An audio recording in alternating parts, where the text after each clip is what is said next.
Take leaders' questions under Standing Order 36. I welcome Minister Heather Humphreys and Deputy Mary Lou McDonald, please. Minister, last Friday I was in Monaghan, and while I was there I met with a group of parents of children with profound special needs. Their stories were very familiar to me, all too familiar in fact, because I hear similar in every community visit that I make. They battled the system every single day to try and secure their children the services they need, the assessment of needs, the OT appointments, speech and language therapy, for resources, for school places, for fair play, for someone to listen, because it's clear that government isn't listening. Some of these parents in County Monaghan came together to form SNAP, Special Needs Active Parents. You know the group, I'm sure, Minister. In fact, some of the parents are here with us today. And they campaign for the services their children need and deserve. Last February, my colleague, Deputy Matt Carthy, organised a disability forum in Monaghan, attended by our spokespersons Pauline Tully and David Cullinan. Dozens were expected to attend, but in fact hundreds turned up. Families from right across Monaghan, indeed some from neighbouring counties, told the stories of how they and their children were denied respite care, education places and the therapies and treatments that would allow their children to live full lives. Minister, parents shouldn't have to bare their souls to describe the most intimate personal details of their most private family moments, not to a public meeting and not to a politician, but this is exactly what these families are forced to do. Parents of children with special needs must fight every day in every county, but surely you will agree that in Monaghan they've had to fight harder than most. For too long, Monaghan was one of the only counties without an overnight respite service for children. And it's only in the last couple of weeks, thanks to the campaign of these families, that Monaghan now has an interim respite service. All the indications so far are that this service, welcome as it is, comes nowhere close to meeting demand. Adult services are also severely lacking. Minister, Monaghan remains just one of two counties that still doesn't have a special school. Why is that? Children in Monaghan have to travel on a bus to the Holy Family School in County Cavan, a great school by all accounts. But I've met parents. I met one parent of a 7-year-old child who told me their child travels by bus 2 hours each way every day to get to that school. That's not acceptable, Minister.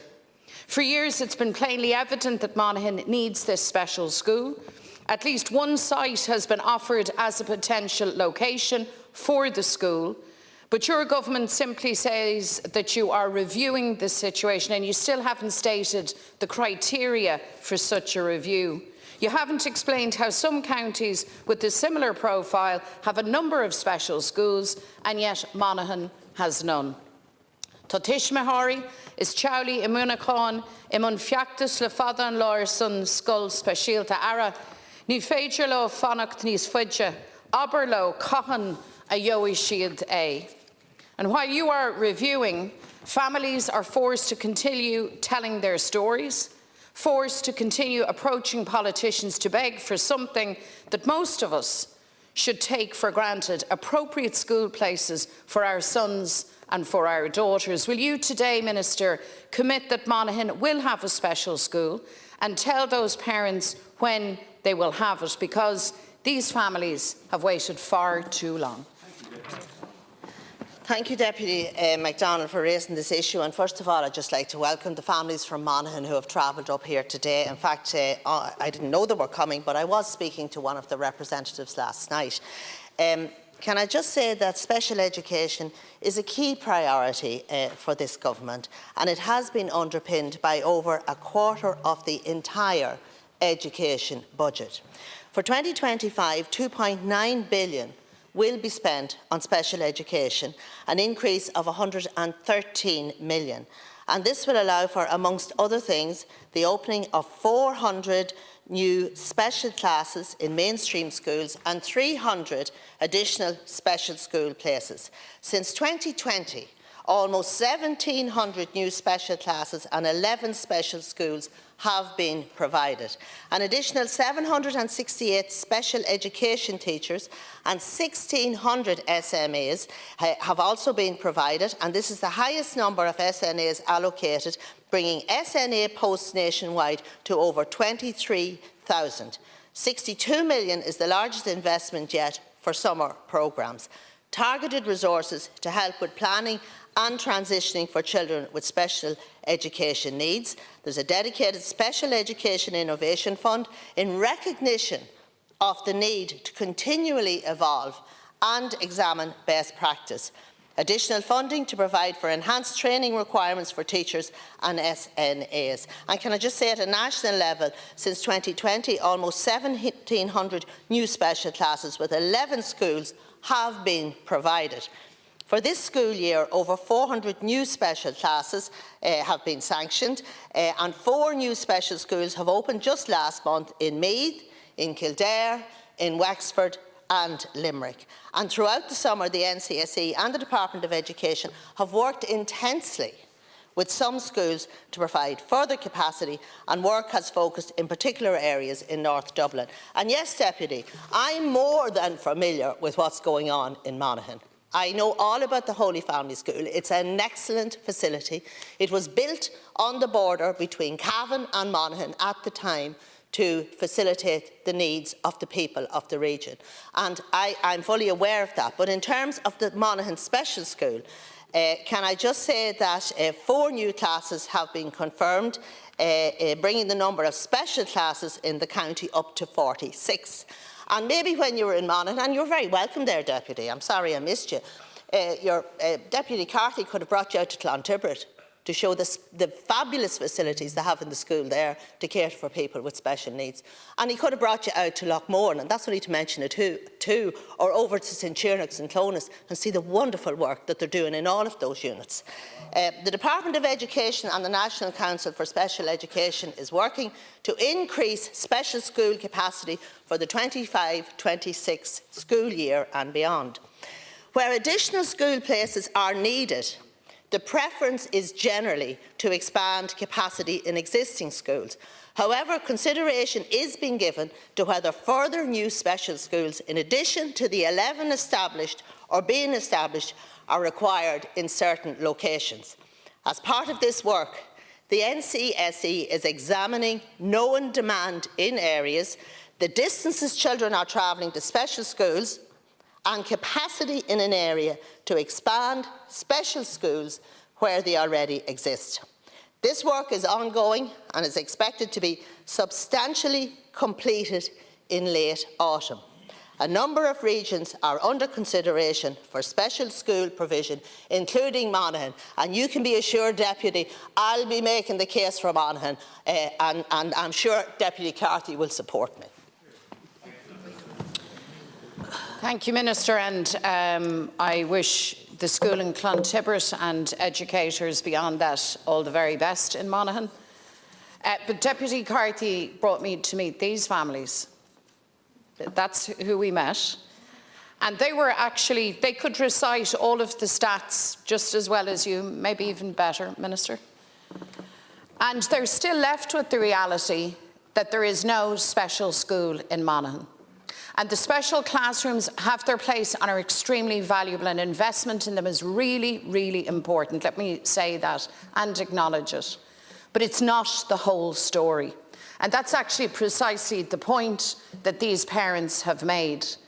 When they advance their need for a special school, you shout back at them about special classrooms. That's not what's needed. They need a special school. Monaghan doesn't have one. They told me actually about Navan and about other locations for special schools. You know, and don't get me wrong, nobody begrudges those schools. All of that capacity is needed. But Monaghan doesn't have its special school. You say there's a review underway and it'll report back in the late autumn. It's now the 9th of October. So I don't know what late autumn means to you, Minister. What I want is a commitment from you as Minister, as a member of this government, and also as a constituency TD, to be blunt, is a commitment that Monaghan will have their special school. No hiding, no more delays behind reviews, just a simple commitment. By the way, the parents have done the work on demand. You know this, you've seen their surveys, I'm sure. So they've even done the work for the department as well. So well done them. Yeah. Thank you, Deputy McDonald. I'm well aware of the figures. I'm well aware of the numbers. But there is a process here. Even you will accept that. There is a process here. I have been engaging regularly with Minister Naughton, the NCSE and the local ETB, Education Training Board, whom I feel will also play an important role in this process. And I can tell you all of the fine buildings, the fine investment that has gone into Monaghan in terms of education, the new schools that were there. Minister Foley was down turning the sod on a new Gael school in Castleblaney only recently, and she met with the parents of SNAP. She met them on that occasion. I have met with them. Minister Rabbitte has met with them, came specially to Monaghan to talk to them. As I said, I'm meeting them again in the coming weeks. And I'm committed to supporting the needs of parents with children with special needs in Monaghan. So is Deputy Neil Smith. So is Deputy Brendan Smith. So is Senator Joe O'Reilly. So is Senator Robbie Gallagher. We're all aware of it, and we're doing what we can, but there is a process here. And, you've been down to see them. Deputy Tobin has been down to see them. It's a very interesting place, Monaghan. You all want to come there. We're well aware of what's going on, I can assure you, and I'm well capable of representing the people of Cavan and Monaghan, Deputy. And I can assure you, I am committed to providing a school in Monaghan. But we have a process, Deputy. I can't click my fingers and produce a school. There is a process, and I am engaging with Minister Naughton on that process and with Minister Foley. So I'm telling you now, there is a process. Deputy Ivana Bacik, please.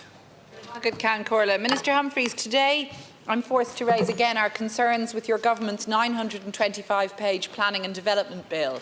This bill should receive adequate consideration tonight, but we know it won't, because you are giving us just 3 hours to consider 177 pages of amendments to this extremely significant legislation. These are amendments we've never had the opportunity to consider in the Dáil. Minister, this developer-led bill will cause real and lasting damage to our already subpar planning system. If passed as it is, it will actually delay the delivery of homes and of transport infrastructure and will risk our energy security. It will remove democracy from aspects of planning and concentrate power in the hands of the Minister. So 3 hours won't be enough time to tackle these and other flaws, nor will 3 minutes, which is what I have now. But instead I want to raise just one issue, something that Hollywood's Mark Ruffalo has been campaigning on for years. And his issue with what we might call this hulking piece of legislation is the group of new amendments on the importation of liquefied natural gas, or LNG. Now, this is a domestic issue for us, but it's of concern internationally and to Mr. Ruffalo, because he's from Pennsylvania in the US, and there, fracking-sourced LNG terminals have been linked to asthma, to rare childhood cancers, to adverse birth outcomes. Here at home, your government is trying to designate floating terminals as strategic infrastructure so that LNG could be imported into Ireland, circumventing normal planning processes.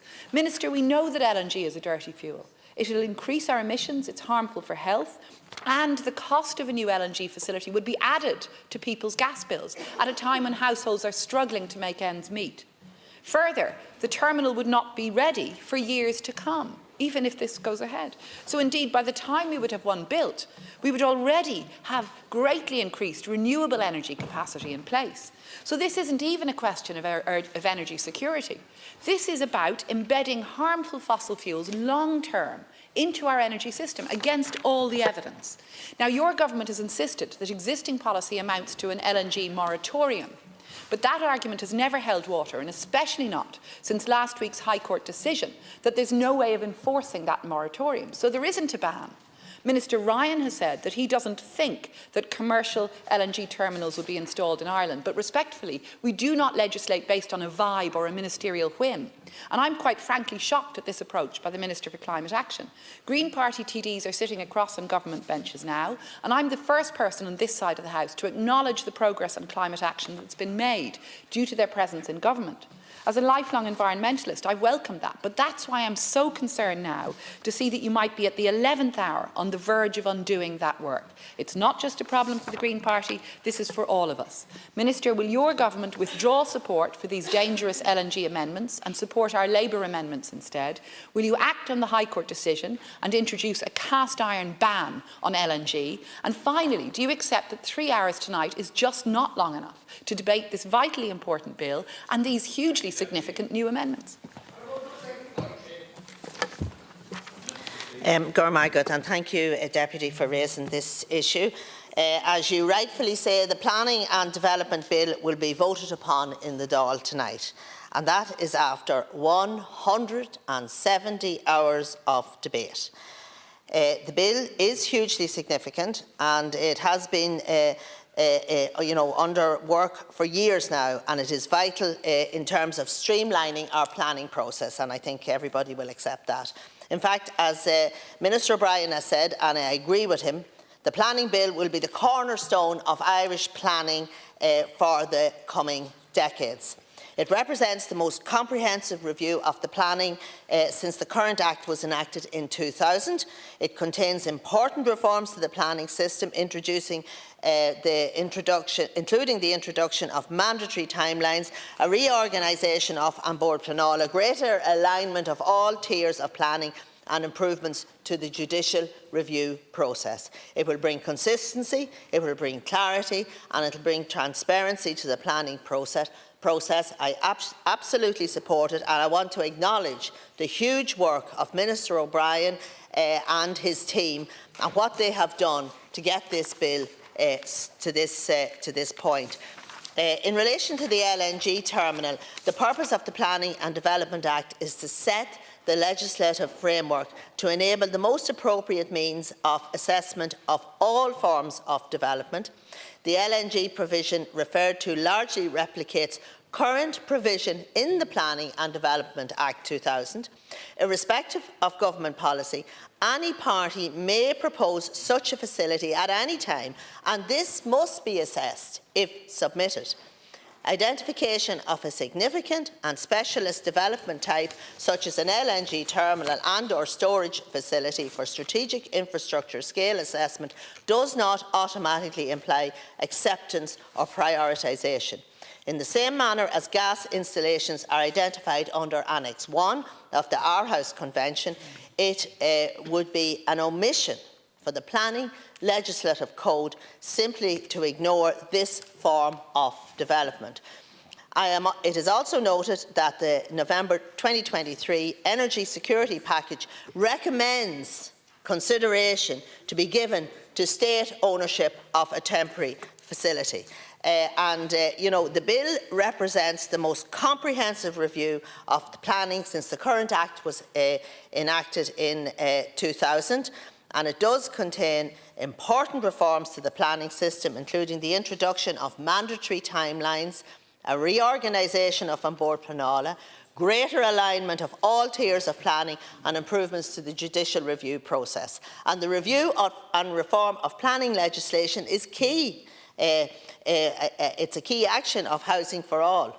It was underpinned by engagement led by the Department of Housing, Local Government and Heritage, including the Planning Advisory Forum, which played a very important role in contributing to the policy provisions outlined in the bill. Cormac. I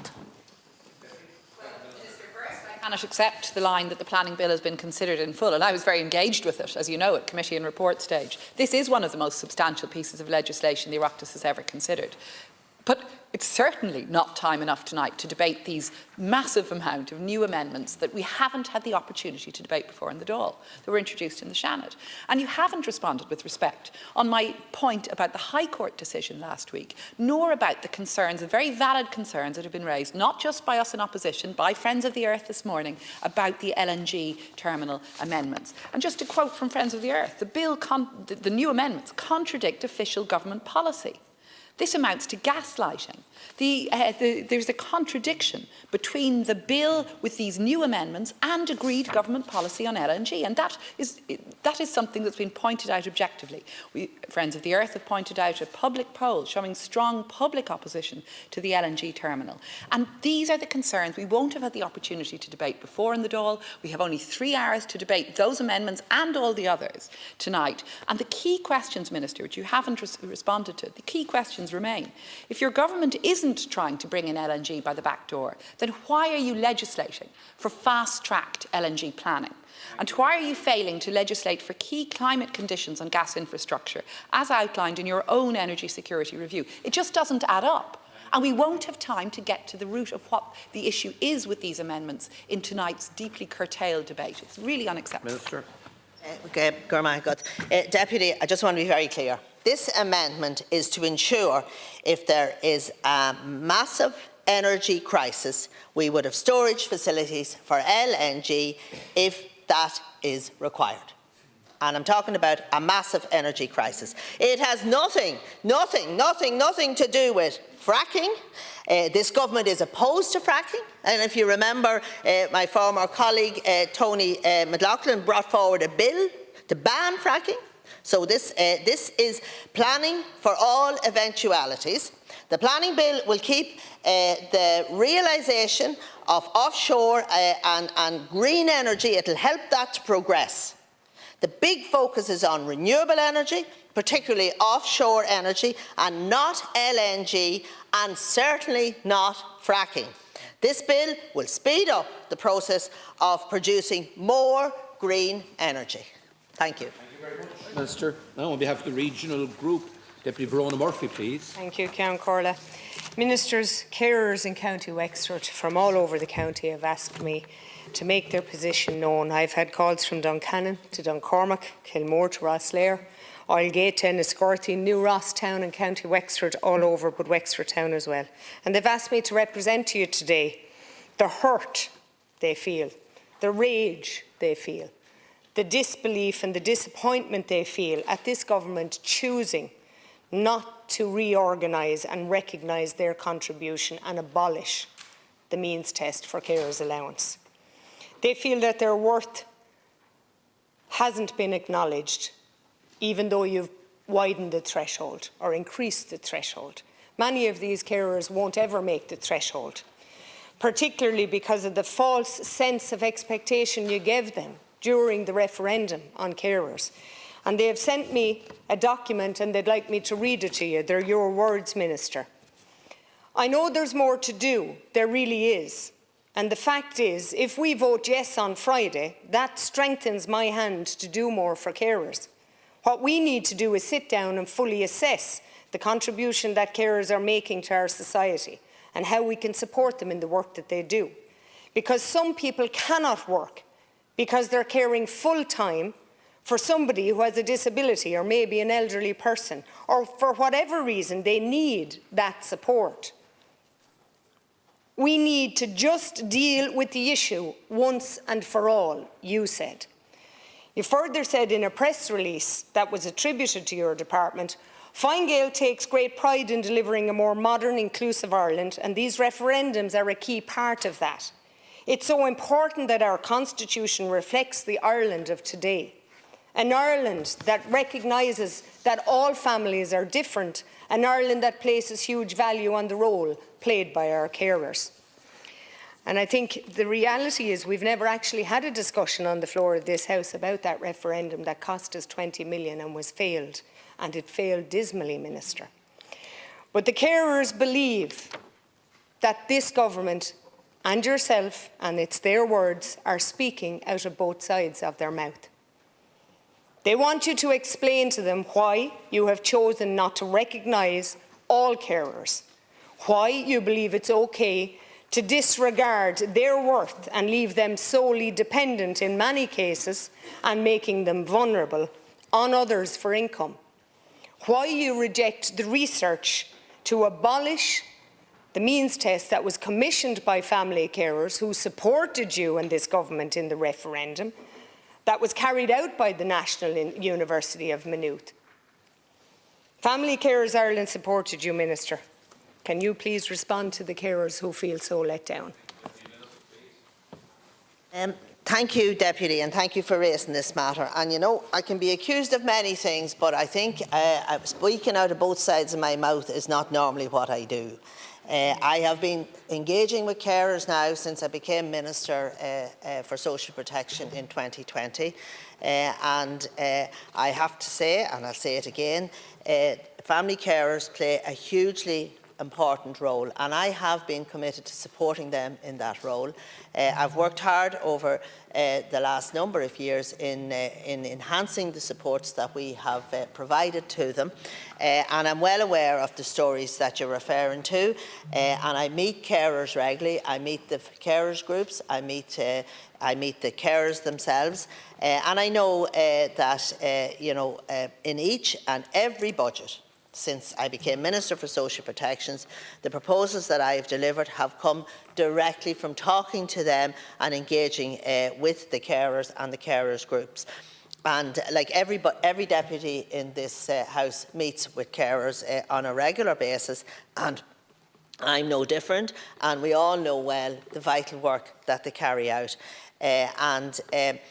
During my time as Minister for Social Protection, I have stood up for our family carers in recognition of the incredible and often unseen work that they do in our society. In this budget, I'm increasing the annual carer support grant to €2,000. That's now at its highest level ever. I'm extending the carers benefit to self-employed workers. That's new. That didn't happen before. So self-employed people who find that they have to give up work and look after somebody, they'll be able to get the carers benefit. I'm making carers allowance a qualifying payment for fuel allowance. That's another request from the groups.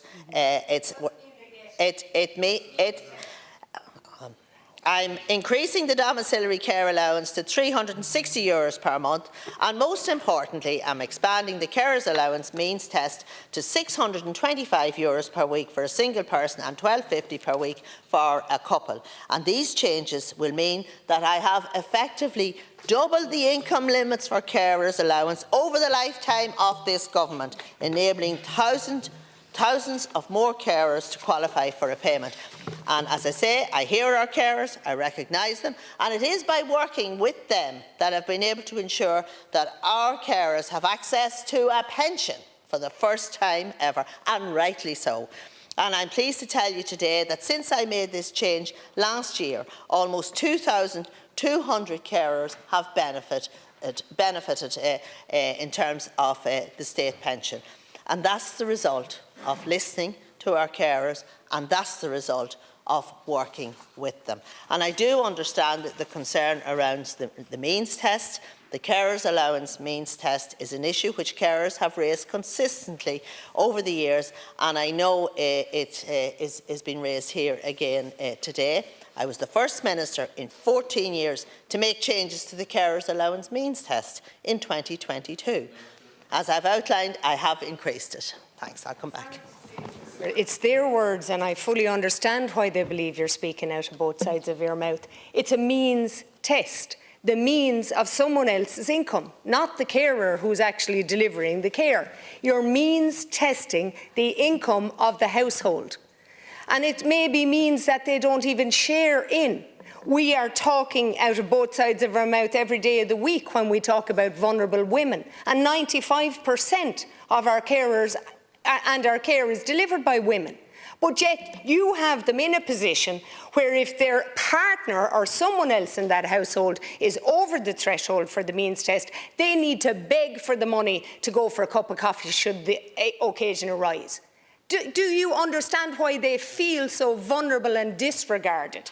Family Carers Ireland have told you in a report commissioned by the University in Maynooth, €20 billion per annum is the state's saving from the carers that provide care to our most vulnerable in this country. 20 billion, and you disregard, you continue with the means test that would give them, if they were caring for one child, €248, less than €12,000 a year, to save the state 20 billion. Is it any wonder their mental health is suffering from the kind of disregard this government shows them? And it's no thanks. Minister. Thank you, Corla. Look, Deputy, I don't know if you read all the papers, but the carers welcomed the changes I made in the budget. And the changes I made in the budget mean more will get it. You know, I meet them, I've talked directly to them, and I fully. Please let the Minister answer. You've had your time. Please let the Minister. Please, Deputy, you're out of order. Will you let the Minister answer? I see firsthand the challenges that carers face, and I know there's a mother in the gallery there, and I know the challenges she faces because she told me. And it's not easy. It is not easy. It is not easy. And we have made changes, and we have made considerable changes, but we're on a journey. We have to do more. I accept that. But we can't do everything on the one day. And we have made substantial changes to the carers, support grant. It has been increased. The carers allowance is now a qualifying payment for the fuel allowance. Domiciliary care allowance has been increased. I've increased it by €50 during my term as Minister. I've provided the pension for carers. I talk to carers all the time. I am their voice in government, and I have made their case known, and I have improved their situation. And please don't come in here, Deputy, and act as if I'm not aware of any of these things. I talk to people too. I talk to people every day. I hear their concerns, and I know the mother that sent me the text after the budget, the mother that carries her child in her arms when she comes into this house. It's not talk. Please. No, this is not talk. Please. No. Please. You're wrong. Please. Look at all this shouting is bringing the House into disrepute. Please. Now, can we move on to Deputy Mattie McGrath, please? Minister, before I start, I want to declare that I travel to Monaghan a lot too, as you know, in case you pick me up on something.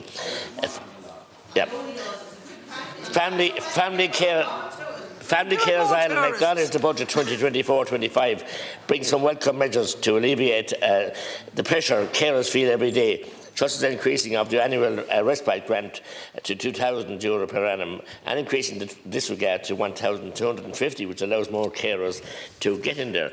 But, Minister, and you know well yourself, and I'm not saying you don't know, but why didn't you do what you said you'd do or what carers want? Carers are the unsung heroes of our society, yet Budget 2025 leaves them in the shadows. 1 in 8 people in Ireland provide unpaid care, saving the state billions. But where's their support? Waiting until July 2025, is a slap in the face for them. You give those increases, but they have to wait till 9 months, 10 months after the budget. Show the compassion that you need to show. They welcome it, but why do you have to wait until next July to get it? Also, as I said, it is time to fully abolish the carers allowance means test, and we all know that, and that's what they expected. And I welcome the carers here today, and I compliment all the family carers, and especially our councillor Richie Malloy in South Tipperary, who is the manager of the South Tipperary carers, and the work him and his organisation do. As I said, enormous contributions of carers. Over 500,000 individuals in Ireland are family carers, meaning 1 in 8 people provide regular unpaid care. The family carers are the backbone of the care provision, yet they often feel they're not getting the recognition. They're definitely not getting it. As I said, caring intensively over long periods without support or recognition negatively affects carers' physical and mental health, financial status and social integration. Many carers, especially those caring for children with additional needs, face long-term implications for their health, well-being and financial security. And while I'm at it, Minister, the situation with child carers, and there are many children children who should be in school or off in Spain or playing matches or whatever are caring for loved ones as well, children. And that's a crime shame in our country. As I said, the carers are predominantly women, with those in their 50s most likely to be providing care. 57% of carers, as per Census 2022, juggle work with caring responsibilities, and that's not easy, as you know. The growing number of carers, the number of carers increased by over 50% between 2016 and 2022, and is expected to continue rising due to population ageing and more people living with life-limiting conditions. And also the fact that hospitals, and the Minister Butler beside you closed a lovely hospital in Carrick-on-Suir, respite beds are not available in any case, and she can whisper what you like to. She took the beds away, respite beds and palliative care beds provided by the community there. And the economic value of carers, as Deputy Murphy said, the Family Carers Ireland, a national charity, estimate that 10 billion a year is the value of what the carers do, and that is an enormous sum. Time is up. Minister, please. Thank you, Deputy McGrath. And indeed, I know you're very familiar with Monaghan because you're very lucky to get your wife there now. And she's a great woman, and she's from a great family. So, and I know there's a lot of interest in my county, but I can tell you one thing: there's nobody knows more about Monaghan than I do, and that's it. As far as I'm concerned, I was born and reared there all my life. I'm living there now. We'll move on. Just the issue around St. Bridget's. I believe it was due to after a HICWA inspection that the hospital was closed, but I believe it's now been repurposed and it's going to be reopened, and 28 people working there. Anyway, I'll move on to the question you asked me, Deputy. I know. Can I just say I do absolutely know the important role the family carers play, and I am fully supported to committing fully committed to supporting carers in that role. I meet them regularly in my department, including at the annual Carers Forum. I have heard first-hand over many years about the wonderful work that they do under extremely difficult circumstances, and indeed probably the most difficult is where you see mothers with children who have disabilities. It is not easy, and we all acknowledge the work that they do. And at the end of August there were 97,407 recipients of carers allowance, with recipient numbers increasing every year. The estimated cost of this scheme this year is expected to be over €1.1 billion. However, I do acknowledge that no amount of money could reflect the value of care given to children or family members with profound care needs. I was the first minister to increase the carers' disregard in 14 years. Since my appointment as Minister for Social Protection, I have nearly doubled the income disregard for carers' allowance from €332.50 to €625 for a single carer, and from €665 to €1,250 for a carer who is part of a couple. At the request of carers and their representative organisations, I also increased the capital disregard. A carer with a spouse or partner can now have capital up to €100,000 before it affects their payment. So from July next year, if a carer is one of a couple, they can have household earnings of €65,789 and receive a full payment, earnings of €79,309 per annum and receive a payment equivalent to a half rate, and earnings of up to €91,269 and receive the minimum payment along with the secondary benefits. It has been increased considerably, and as I said previously, we have come a long way, but there is absolutely more to do, and that's why I have set up an interdepartmental working group to look at the issue. Deputy McGrath. Minister, look, it's unacceptable that carers have to wait until next July, 6 months after everybody else, to get their increases. We can all be patronising and talk what they do. They need the money now, not next July or August. And as I said, fully abolishing the carers allowance means test is recommended by research from the National University of Ireland and Maynooth. That's crucial. Once-off payments are insufficient to make lasting changes and are needed to make a real difference for carers. The means test is the problem. A change of government may be necessary now to see that happen. I believe it will. And Minister, during COVID, the government said that €350 a week was the minimum a person would need to survive.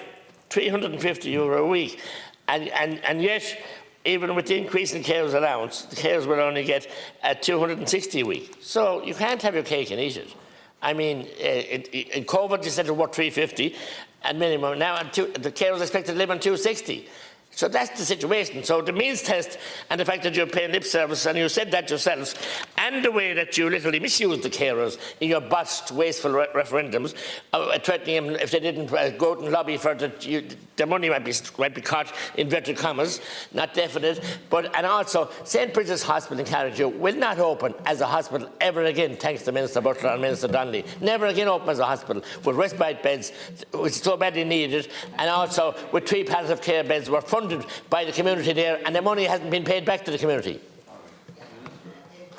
I believe St Bridget's will open as a community healthcare network, and there will be 28 people working there, so there will be a lot of services provided. Anyway, I'll go back to what I'm supposed to be answering here. The carers, just to give you an example, a mother has 2 children, aged 13 and 8, and she's a carer for one of her children. She currently receives carers allowance with increases for her children, which total €348 per week. I don't know where that's an example, as a real example. Her weekly child support payment has increased by €8 for her older child and €4 for her younger child as a result of this budget. And the total benefits to this mother post-budget 2025 will be an annual increase of €2,906. So this budget has improved the situation for carers. And as I said, income limits were increased in July of this year. That's only 3 months ago, since they were already increased. And this is already having a positive impact. There is a process we have to go through. The Department will engage with carers regarding the increased limits that I've now announced, and that work starts now. And just to tell you, Deputy, over 90% of carers are already on the maximum rate of carers allowance. And, you know, I cannot pay carers for the work that they do. And that's why I've set up a working group to look at all of these issues, and they're going to be reporting back before the end of the year, because this is something we do want to deal with. To proceed to questions on policy.